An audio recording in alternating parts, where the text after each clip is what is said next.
Hello दोस्तों, जैसा कि आप सभी जानते ही हैं कि अभी सर्वोच्च न्यायालय का एक आदेश आया है जिसमें कि प्राइमरी शिक्षक के लिए टीटी की परीक्षा अनिवार्य कर दी गई है और उसी क्रम में आप सभी परीक्षा की तैयारी कर रहे हैं।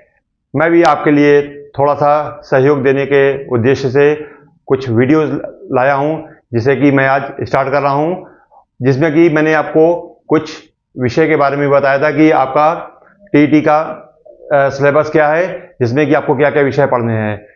उस वीडियो को आप मेरे देख लीजिएगा, छोटा सा ही वीडियो था, मैंने बनाया था। और उसी क्रम में अब मैं आगे आपको चल रहा हूँ विषय को ऊपर लेकर के। आज से मैं हिंदी विषय को शुरू कर रहा हूँ और जिसमें मैं आपको सबसे पहले विलोम, ये जो हमारा आज का टॉपिक है विलोम शब्द, इसके बारे में हम चर्चा करेंगे। सबसे पहले हम जानेंगे विलोम क्या होता है। कोई भी एक शब्द जो आपको दिया गया है उसका जो उल्टा अर्थ होगा या उसका जो विपरीत अर्थ होगा वही हिंदी में विलोम शब्द के नाम से जाना जाता है। तो यहाँ पर मैंने कुछ शब्द लिख दिए हैं समय को बचाने के लिए, समय को ध्यान में रखते हुए कि जिससे कि छोटे से छोटे वीडियो बने और आपके लिए ज्यादा से ज्यादा लाभकारी हो, ज्यादा से ज्यादा आपके लिए लाभप्रद हो, इसलिए शब्दों को मैंने पहले लिख दिया है और मैं आपके लिए विलोम लिखूंगा। चलिए देखते हैं। सबसे पहले आपका शब्द यहाँ पर लिखा हुआ है अंगीकरण।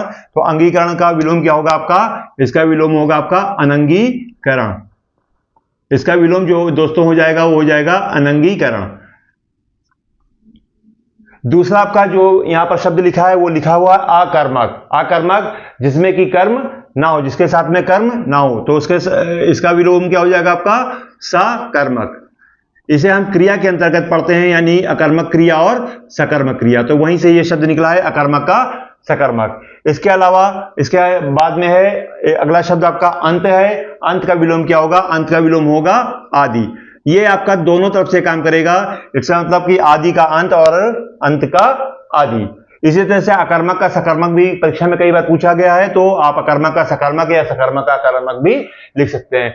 विलोम जब पूछा जाएगा तो आपको एक शब्द में बताऊंगा, तो उसका कभी कभी परीक्षा में ऑप्शन जो दिए होते हैं वो उसके विपरीत दिए होते हैं, मतलब 4 ऑप्शन दिए होते हैं।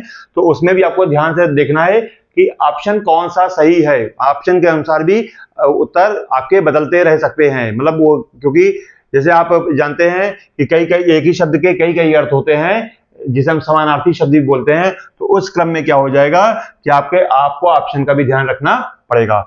अगला शब्द हमारा है अग्नि। अग्नि का विलोम होगा आपका जल।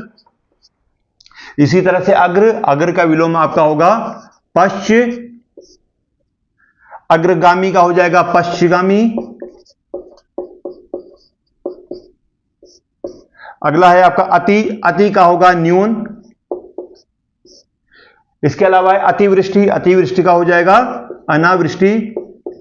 ये शब्द जो अतिवृष्टि है या अनावृष्टि है, ये परीक्षा में कई बार पूछा गया है। अभी मैं जो भी वर्ड परीक्षा की दृष्टि से उसके सामने इंपॉर्टेंट लिख दूंगा। बाकी तो परीक्षा के हिसाब से कोई भी शब्द इंपॉर्टेंट ही होता है, जो आपके पेपर में प्रिंट हो जाएगा, जो आपके पेपर में आ जाएगा वही आपके लिए इंपॉर्टेंट हो जाएगा। लेकिन फिर भी कुछ शब्द हैं जो परीक्षा में कई बार दोहराए गए हैं प्रश्नों के रूप में, तो उसके सामने मैं इंपॉर्टेंट लिख दूंगा। अत्यधिक का क्या आपका हो जाएगा? अत्यधिक का आपका हो जाएगा न्यून। इसी तरह से अथ का हो जाएगा इति। यहां पर देखिए अथा। अथा का आपका विलोम शब्द हो जाएगा छिछला।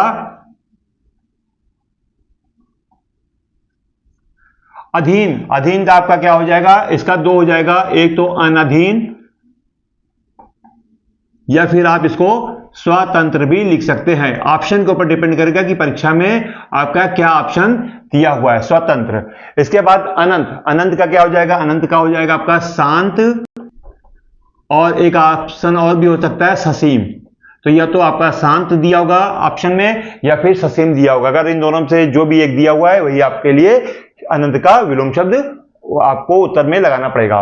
इसी तरह से अनुज है। अनुज मतलब छोटा भाई, तो इसका विपरीत शब्द हो जाएगा आपका अग्रज। अग्रज मतलब होता है बड़ा भाई और अनुज मतलब होता है छोटा भाई। इसी तरह से अनुरक्त। अनुरक्त का आपका हो जाएगा विरक्त। अनुरक्त का आपका हो जाएगा विरक्त।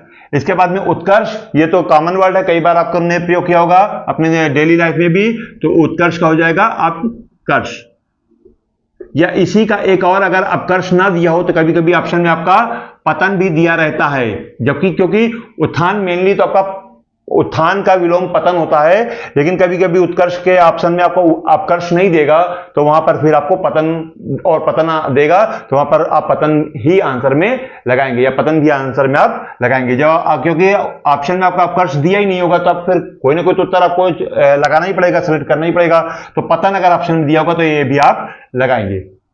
इसके अलावा देखिए अमर का क्या हो जाएगा, अमर मतलब जिसकी मृत्यु ना हो, तो इसका क्या हो जाएगा, मृत्यु, यानी कि मर्त्य। मर्त्य मतलब क्या होता है कि जिसकी मृत्यु हो, ठीक है, जिसकी मृत्यु निश्चित हो। इसके बाद अमावस्या, अमावस्या भी कॉमन वर्ड है, इसका विलोम आपका क्या हो जाएगा, पूर्णिमा, तो आप इसको लगाएंगे पूर्णिमा।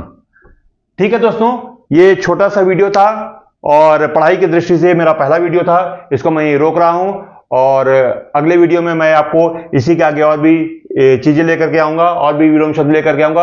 साथ ही साथ जो आपके व्याकरण से रिलेटेड जो शब्द हैं, क्योंकि ये तो आपको पढ़ना पड़ेगा, याद करना पड़ेगा, इसलिए मैंने इसी विलोम शब्द से ही आपके टॉपिक को शुरू किया है। इसके अलावा जो आपके व्याकरण से संबंधित चीजें हैं, संज्ञा, सर्वनाम, विलोम, कारक, क्रिया, उपमा, अलंकार, रस, ये सभी मैं वीडियोस के रूप में लेकर के आऊंगा, तो आपको परेशान बिल्कुल नहीं होना है।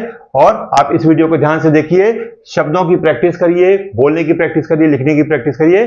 चलिए, बेस्ट ऑफ लक।